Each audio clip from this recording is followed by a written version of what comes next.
Bas Fekodi, Titine Jolie, en direct de Kinshasa, bonjour et bon début de la semaine, à Bissunion surtout, autres alliés éparpillés partout dans le monde. Vous savez très bien, notre équipe nationale de la République démocratique du Congo, notre cher et beau pays, Léopard, Betaki na Orléans. Nous avons toujours l'habitude, après match, tout cela analyse à match pour évaluer la capacité de l'équipe.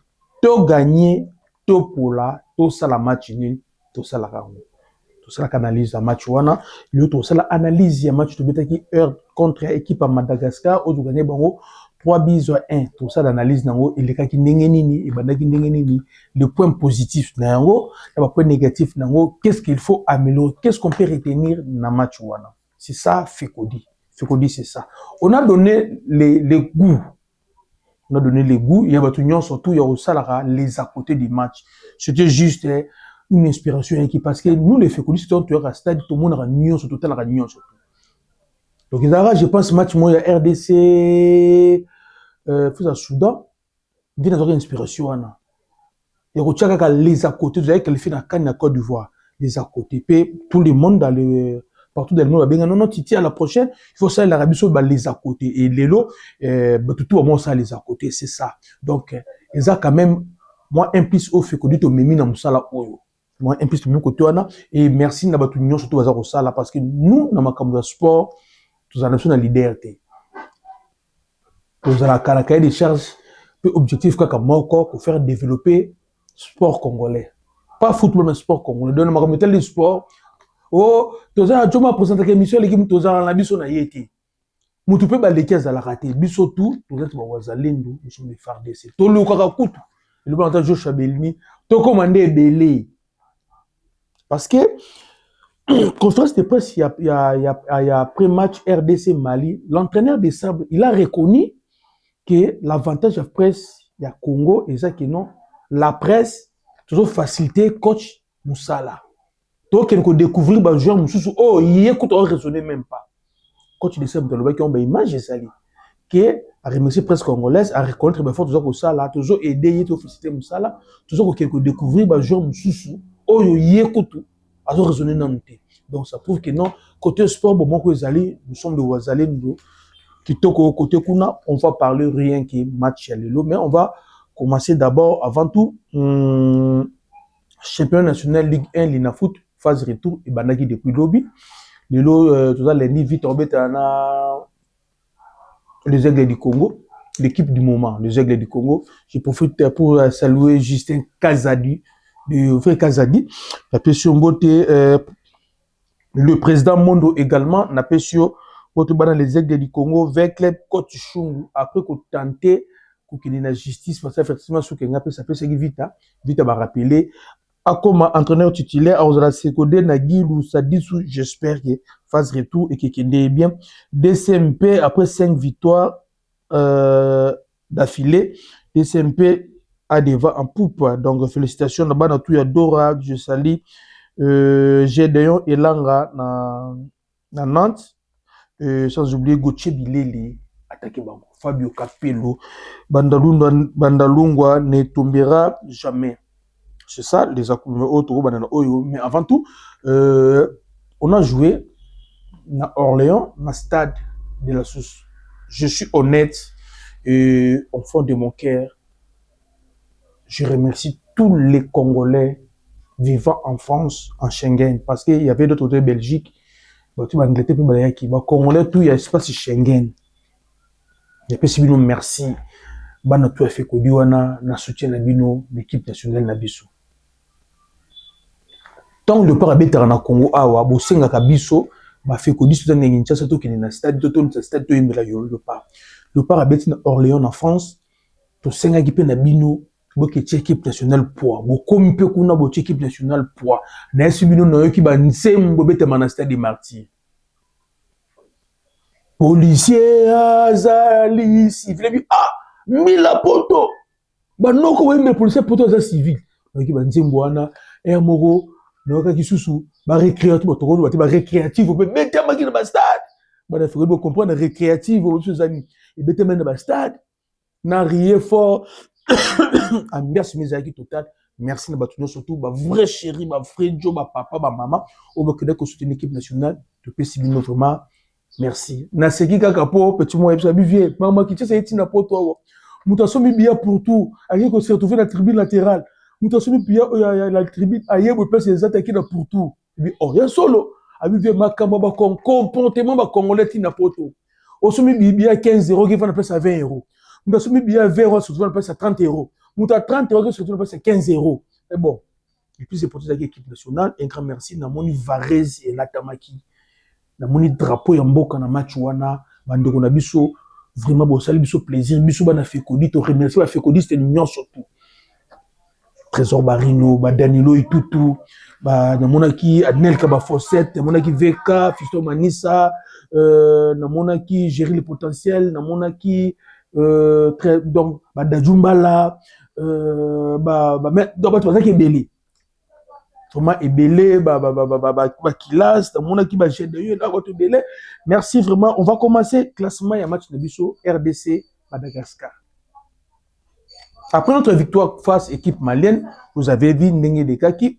Ce qu'on avait vraiment beaucoup apprécié, c'était le but de Samuel Essende, son tout premier but après 7 matchs.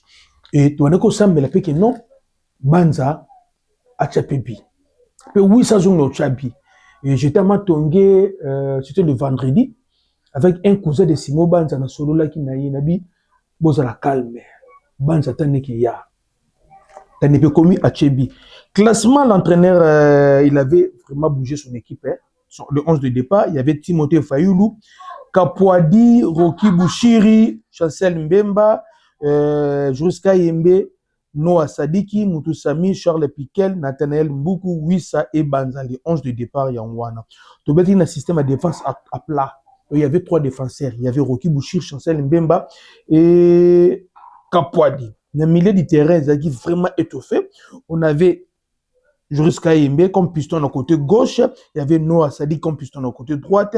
Il y avait Moutousami et Charles Piquel Bazala qui ont le colonne à Bango. Il faut bâtir la Bango, Nathanaël Mboukou, alias identité, Mona Mayele.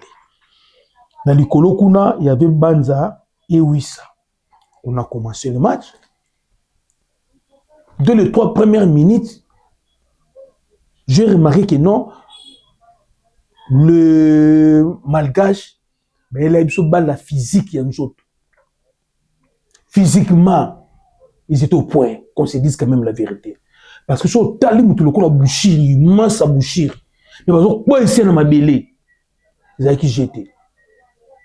Jusqu'à ce que, jusqu'à Yembe, avec un choc, Abimi, Baché, Maswak. Bagarre, ils ont qui physiquement. Bisous, la défense à 3, j'avais vu Chancel Mbemba, Kapouadi également. Je sais que j'ai beaucoup apprécié parce que Nadine a besoin de monde pour exploiter pied gauche dans la sélection nationale. Parce que les clubs tout le monde dans la sélection, je me demande qui va rassurer qui. On a joué. À 27e minute, Simo Banza à Tchebi. Mais à Tchebi de quelle façon? À Tchebi, il y a beaucoup Wissa, Poto Zongi, Simo Banza comme renard de surface, Mounjou plongeant, coup de tête, il a pris la 33e. Wissa. Combinaison qui toque football d'école, entraînant beaucoup. Wissa Tché, et Simo Banza, et Kochabi, na Ebisibino Messia Tchaka. Bon, on va égaliser, résoudre le score dans la deuxième mi-temps. Match comme dans la mi-temps, bon, match c'est là qui 3-1. Mais si on faut analyser le match, dans le système de bêta qui y a 3-5 DO en défense à plat là. Ce que j'ai remarqué, même l'entraîneur lui-même a reconnu ça. L'entraîneur a reconnu ça, qu'il y avait un numéro 10. J'ai toujours dit, l'identité footballistique qu'il y a eu RDC, peu importe le système de Toko Beta, nous devons avoir un numéro 10. Lorsque dans la conférence de presse, l'entraîneur a parlé, il a utilisé un numéro 10. Il a dit, ah, je pense, maintenant les gens ont compris. Papa, beaucoup Robert Sabiso Balé, le club italien. Même italien, il faut mettre à jouer à ça. Lorsque vous composez milieu du terrain avec des jeux mécaniques, vous aurez un système de jeu et vous aurez résultat mécanique. Lorsque vous composez votre système de jeu avec un milieu de terrain, avec des techniciens, et vous aurez des résultats techniques où il y aura des spectacles. Ce qui tuait notre football dans le système de Gilles Bosso Zaghi, parce qu'il était composé d'un mécanicien, Tu te dis, tu as balle, tu as gagné, mais pour se péliter. Tu as gagné, mais tu sentir l'équipe est bêtité. C'est parce qu'on mettait plus de techniques de mécaniciens dans le milieu du terrain.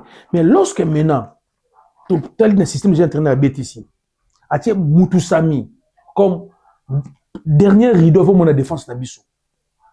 Après Moutoussami, il y avait Noah Sadiki qui contrôlait le couloir.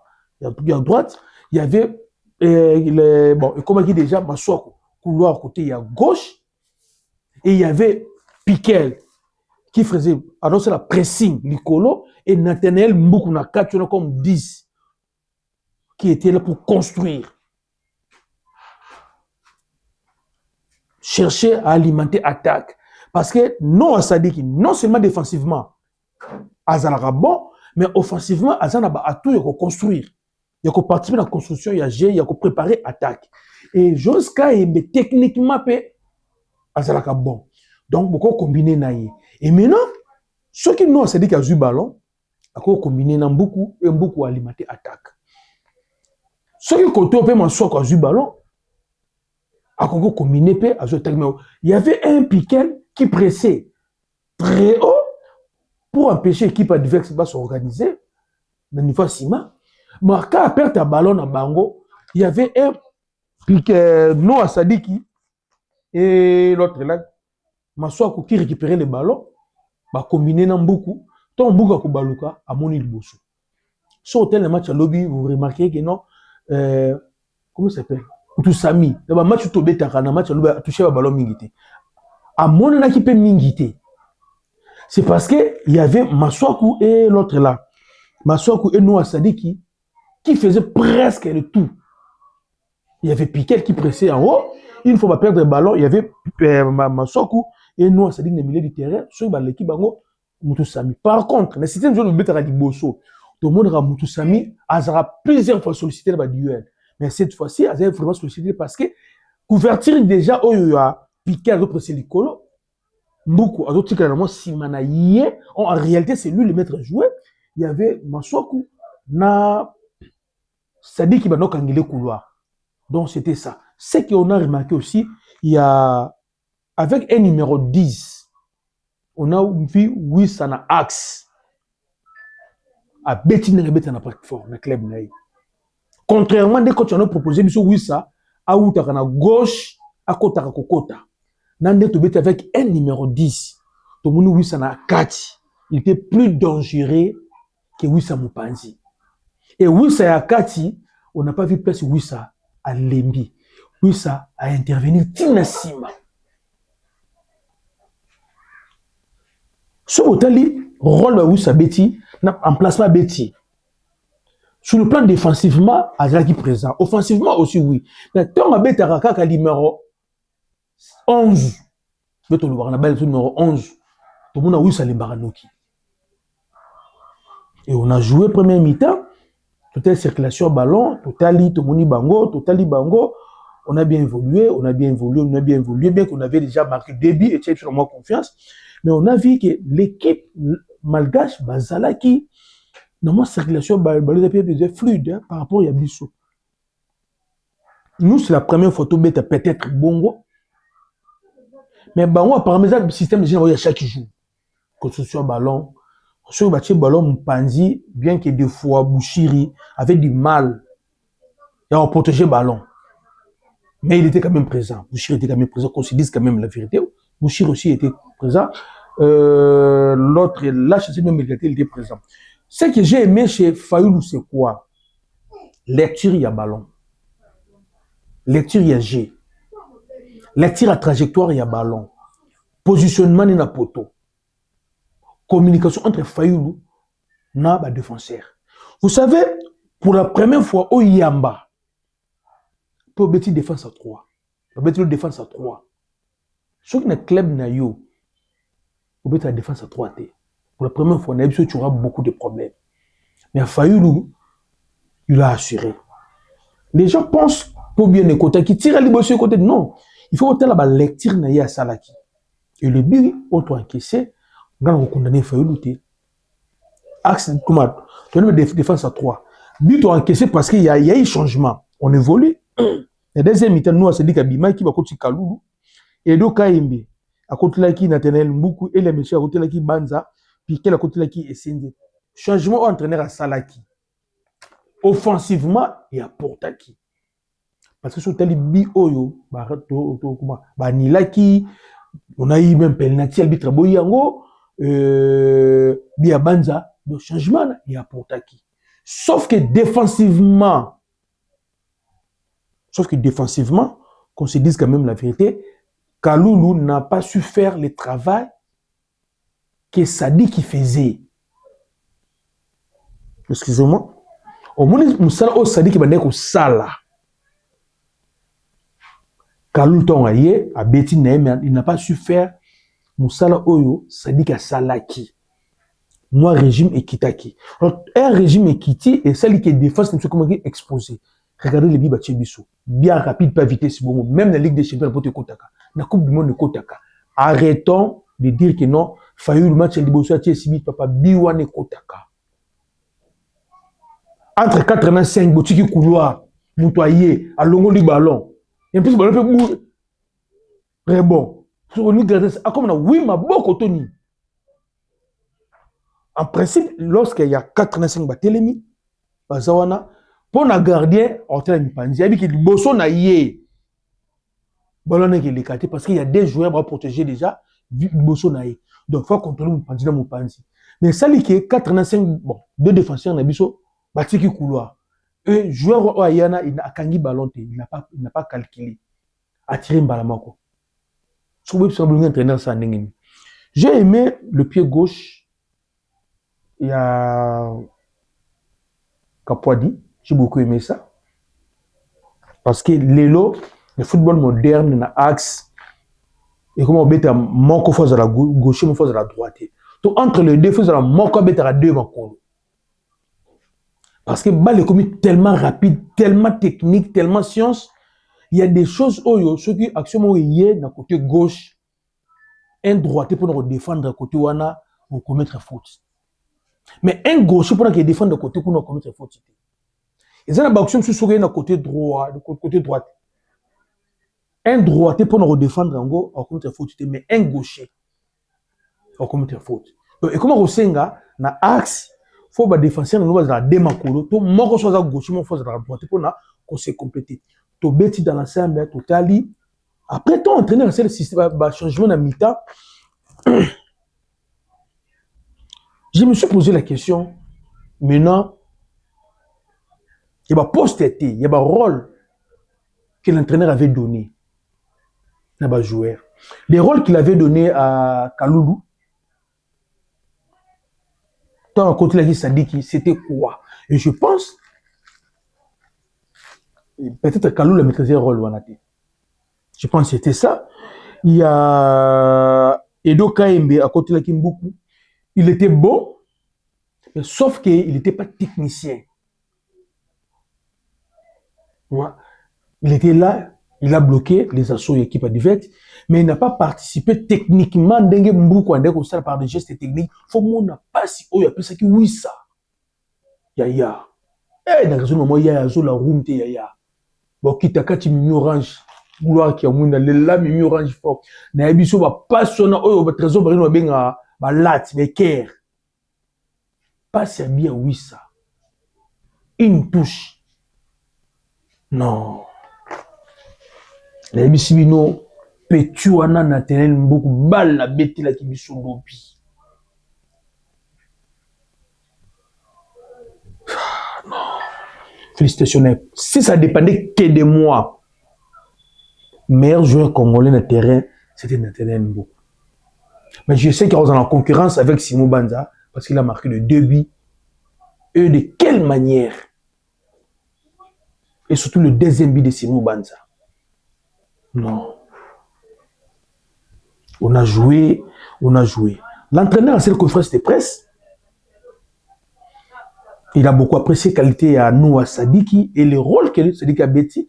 Sadiki a bêti balé selon consigne entraîneur et l'entraîneur l'a beaucoup apprécié. L'entraîneur est revenu sur le rôle de Mboukou. Mboukou comme numéro 10. Bandeko Nangai, tout ça la magie. Football is a simple. One touch, two touch, des touches. Tout ça la magie. Joueur na joueur, tika bête na poste na betaka. Peu importe notre joueur, vous pouvez changer le système de jeu, tika ye na poste betaka. Vous comprenez? Tika ye na poste betaka. On a posé la question à l'entraîneur si le rôle que Wissa a joué, il y a combien d'axe. Tout le monde a réclamé, a vu que Wissa a dit libre, s'exprimer librement comme ça dans le club. Donc c'est comme ça que on chaque jour. L'entraîneur a bien répondu, il a dit que non. Le système de jeu, le Léopard, notre équipe nationale, tout ça, le système de jeu n'a pas sauté autour de Wissa. Ce qui na Blackfall, système de jeu na bango bâti autour ya Buemo na Wissa, mais l'équipe nationale na biso, on cherche l'équilibre. Qui ba compartiment nyon surtout est à l'équilibre et le système de jeu na biso est à figé dans joueur mon côté. Maintenant, je me pose la question, est-ce que parce que lui-même a dit ça, il y a des matchs où il faut qu'on crée un système de jeu autour d'un joueur moko. To réclamaka tout le monde a joué tant qu'on doit charger un match mais le joueur doit charger un match n'engagé ce système de jeu est basé sur yété mais l'équipe tout les loso monde va bêta basé un joueur moko oyo mais il y a le système de jeu est basé sur yé mais notre équipe nationale l'entraîneur a ça la rangote il a reconnu ça qu'à ça la rangote peut-être entre guillemets il y a un peu l'une et va murmurer sur le système de jeu. L'entraîneur a dit son système de jeu est basé, il construit son système de jeu pas autour de Wissa, mais autour de l'équipe nationale, surtout parce que Aluka équilibre ils à partout. Même biso moko bakolo équipe totally Wissa na axe. Attends mordant. Perso limbati. Contrairement à ton à gauche, à la kati. Parce que mon qui est entraîneur côté kuna on va revenir là-bas. Tout le monde aujourd'hui m'appelle pour me dire que non, Sénégal est en Angleterre, sur Jubiso, statistique n'a yé 21 matchs, 0 défaite. Biso RDC, 4 matchs, 4 victoires. Sénégal avait 21 matchs, il a 15 victoires sur match nul, 0 défaite. Bon, balobi, papa, balé, est en gâté. Balé, c'est la réalité, non. Nous, on avait fait match nul en Nouvelle-Zélande.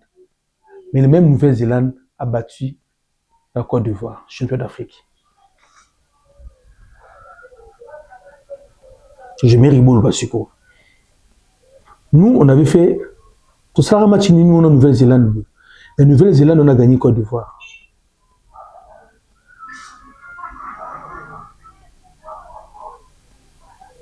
Boloba. Avant de jouer Sénégal a gagné qui Brésil, je pense, match amical. Sénégal. Mais tu n'es pas naïe, Abadi Bisobi, tu t'es un miselier terrain. Tu te cales à la maïli. Là, si match on a nana lingake sinditi. Et maintenant, Sénégal, Fabetana, sur l'Angleterre. Il y a biso nini. Statistique et Salama Kanango. Ba record et Salama plus à la paix. Ba battre paix en gros. C'est pas dit que si on doit ça la record n'a pas boué. Nous, on ne peut pas reculer. Je dis ça pourquoi? Parce que ça se dessine déjà les limitants à Coupe du Monde. Ça se dessine déjà. Nous sommes premiers après 6 journées. Sénégal a deuxième après 6 journées. Soudan a deuxième, troisième après 6 journées. Nous avec Karababi. Si Sénégal a plus de buts que nous, c'est parce que Sénégal a joué dans le Soudan du Sud. À l'époque, Soudan du Sud basé un entraîneur ôté. Ils n'avaient même pas les mêmes équipes. L'avantage que Sénégal a parce que a gagné à Soudan du Sud, Soudan du Sud des années nous disons mais Soudan du Sud va changer entraîneur, va changer nuit. Et même Soudan du Sud biso a compliqué biso a quelque ça nil na bande connaître Soudan ya likolo égalisé. Vous pensez qu'il y a une phase retour, Sénégal retient sous 3 buts? Nous, ce que nous savons, pour aller à la Coupe du Monde, nous devons battre Sénégal, battre les Soudanais. Nous sommes bien loin. Pour qu'il y ait une Coupe du Monde, nous sommes Yébi. En septembre, pour gagner, comment on appelle ça? Battre Soudan, on a Soudan, il faut gagner Bango, pas Bango, pour gagner Sénégal Awa. Avec 19 points, pour mettre dans Togo. Match contre Togo, bafou. Bachala. On ne peut pas faire calcul par rapport à... Non. Les gens disent, dans le plateau, tout dans le monde, que non, RDC na Soudan, finale, RDC na Soudan, RDC na Soudan, RDC na Sénégal, finale, RDC na boué. Papa, nous devons être concentrés sur notre objectif. Notre objectif est d'aller Tozonga, Coupe du Monde. Et le reste, on verra ça après. Alors, pour nous rejoindre en Coupe du Monde, nous devons prendre un match par match. Bana fait kodi tobi mana distraction que surtout but na séné papa toko beta nanu na Soudan. Nous devons être focus sur Soudan. On ne peut pas commencer à côté RGVC côté un combat Sénégal toi ko bossana match Soudan. Match contre Soudan, on doit négocier match on a ba compartiment nyonso tout. Ton négliger et l'autre côté. Match contre Soudan. Tobete ango dans le compartiment nyonsoto. Au moment où je vous parle, match est allé en septembre. Je suis le 1er septembre. Mais match est banni déjà. Toujours Lukana. Je demande à la FECOFA. Je demande à la ministre Didé Boudim. To Luka Soudan wana. To banda match lelo. To zélate et tu as 2 semaines, tu as 3 semaines, 2 semaines, tu vas dans le match wana lelo. Ba luka ka match ningini. Même ko luka ba arbitre match wana. Nani pourquoi que luka match même le niveau CAF. Les malkébé les fonds, ba luka ba match même le niveau CAF. Ba ozo dossier na bino. Nombre de matchs bobeti. Nombre de joueurs utilisés. Combien de joueurs bazana faute, bazana ba carton, erreur administrative ni bosali, bazon luka bino même le niveau CAF na. Joueur nini a déjà litigé, bazon luka bino. Au moment où bete match luka bon dossier bimi.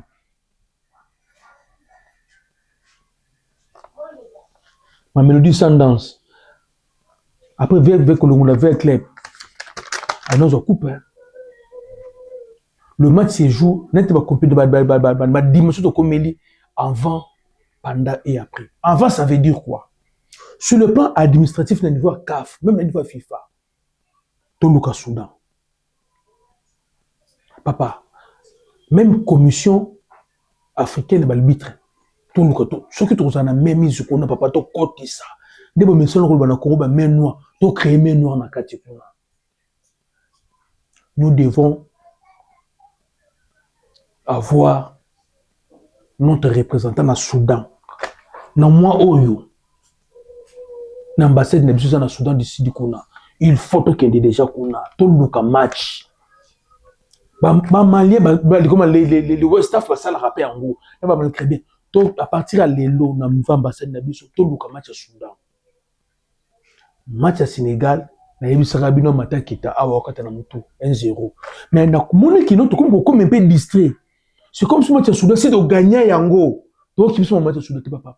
Match ya Soudan to luka ngomena. Parce que toi tu te beta na Soudan. Sénégal pas au beta. Sauf que tu gagné et qui est pas gagné, tu peux maintenir différence à 1 point wana. Sauf que tu gagné, il y a poli. Toi c'est le match ni. Un peu comme et tu comme un écart à 3 points, là tu à 4 points. Tout kaba idée na biso parce que j'ai vu le média français. Bazo d'Israël biso trop et on sera à finale RDC Sénégal. Tu comprends? Et on sera la biso comment on appelle ça et ça finale nanouté papa, faut tout le capable par Soudan. Et nous les Congolais, un mot qui dit bah, tu continues à s'embrouiller qui na makambuya. Il y a des Français, tout le monde, non, Sénégal, papa, Sénégal, n'a noté, tous allons poser, match à Soudan, tout le monde a liboki match à Soudan. Ceux qui ont gagné match à Soudan, les gens vont nous respecter. Et le Sénégal viendra à Kinshasa avec beaucoup de respect avec nous. Mais, surtout s'hasarder, heureusement, pour s'hasarder, parce que les gens n'ont fait que surtout moi, le Kamu Oyo, n'a le Barama Kamu Oyo, n'anticipe pas l'événement. Dès que nous avons le Bilongo, nous continuons à le Bilongo. Match à Soudan, autre bête le 1er septembre. Et ça, très dangereux qui match à Sénégal. Vous comprenez? Match à Soudan, tu crois qu'on néglige encore à ta moukiété. Tout cela peut erreur mon côté, que notre bête à Karama sur le match à Sénégal, tout ce qui est match à Soudan. Rien. À partir de là, tous les fécodistes, match à Sénégal, prison break. Match à Sénégal, prison break. Scofield, tout de jeu match à Sénégal. Concentration match à Soudan. Vous comprenez? Pour le développement de M. Zakoya. Vraiment, en termes de côté, joueur, on a fait Fayoulou, première prestation, l'équipe nationale avec défense à plat, on a été national dans mon on a fait 6,8. Timothée Fayoulou, Kapwadi, on a fait 7. C'était Rocky Bouchiri a joué 6,5, Chancel Mbemba 6,5, jusqu'à Embe Boya Bimeto côté, Noah Sadiki n'a pas 8, Moutou Sami a joué 7, Charles Piquet a joué 7, Nathaniel Mboukou 10 sur 10. Mboukou 10 sur 10, Wissa a joué 9, Simon Banza a joué 10. Dans l'ensemble de notre équipe, dans des matchs autobéti, tu joues 8 sur 10. Pourquoi tu joues 8 sur 10? Parce que tu as deux matchs, tu as gagné 2 matchs, tu as marqué 4 buts, tu as encaissé 10 buts. Et donc, c'est encaissé. Notre équipe nationale, nous ne sommes pas habitués à encaisser. Mais du fait que tu as encaissé, il y a Bissot. Et le Kouana. Il y a Bissot, c'est 1 et Anwana. Et pour également tu joues 8, c'est parce que j'ai vu notre préparateur physique, l'équipe nationale de Bissot, à matière niveau. On a fait qu'on dit tout ce sentiment. Préparateur physique, il y a Léopard, faut matière niveau. Tout le monde dit moi, parce que contre Mali, tout le monde mais quand il y a la physique, tout le monde dit que non, tout le monde déséquilibré. Contre Madagascar, physiquement, il y a Bissot. Bon, endurance, les gens ont endurance. Parce que physique, les mecs avant, mais Bissot endurance, c'est le préparateur physique Nabiso Ameka Kubonso côté on a un grand merci na maman Christina Ndiba ya Georges Kasereka aux États-Unis na pesio mbote maman Nanou Chikuna ya Rodika Chikuna na pesio mbote Galvino et Akin Chassa na pesio mbote maman Nous Kambaka batela bana na niveau Europe et lorsque pas na makombo également na pesio mbote bana tu ya Fekodi obulinga base Fekodi tozolongwa awa destination Stade de Martyrs avec club les Aigles du Congo. N'ébissons l'élo. Bakunda vita. To vita c'est quoi? Match aller, les Aigles bien côté raté. Vite jeu envoûtement. Abim sera trouble. Match 4 la vita pour là. Na bureau. Parce que l'élo, bazo bomana. Quand tu chungu zongi. Quand tu chungu, sala ba bureau ko sala kawana. Côté les Aigles, quand tu les Aigles, tika roule la lela. Il ne faut des alonga kabongo. Il ne faut pas. Il y a des blocs comme Sikoza phase retour. Il y a des blocs à Lubumbashi qui vont jouer pour Mazembe et Lupopo. Blocs à Lubumbashi, ils vont jouer pour Mazembe et Lupopo qui est le Coupe d'Afrique. Les blocs à Kinshasa, ils sont fragiles. Et Mania Maignon, ils ont deke. Mais à Zolinga, quand un bloc à Kinshasa, général Tango Fort, ce que tu bloc à Kinshasa, aux Aladesi. Na Kinshasa, on va lire à Bambongo. 13 ans d'équipe Makas na Kinshasa. Na bloc à Lubumbashi, c'est que moi je sais. Ils vont travailler pour. Peu importe ce que ils vont travailler pour Mazembe pour battre le Coupe d'Afrique. Barosala Yango. Mais bloc à Kinshasa, qui est éparpillé. Manière Maignon, cocotte un bloc à Kinshasa. Ça n'a pas de yo moko, betina ndingo na yo moko. Tout un nige qui kende. Des Aigles du Congo, na comme mona basina mabe. On est du Congo mosalaboué. Je perds des Aigles pour la Léon avec les. Pour la balle na terrain. Mais les aigles Pola, pour l'histoire du championnat Nabiso. Et comme ça avec les aigles Pola. L'histoire du championnat Nabiso, n'engue ba sala ila yango, a gagné vite aller-retour. Oh, ceux qui les aigles sali ni lilelo. Chance n'est pas parmi les 3 premiers autres. Parce que dans le retour, on gagne pas Imanati. Dans le retour, on gagne Massivité. Mais si nous, papa, on a fait penser bango bana fait kodi. Faut penser papa na oh comment histoire ya football congolais. Vraiment merci bye.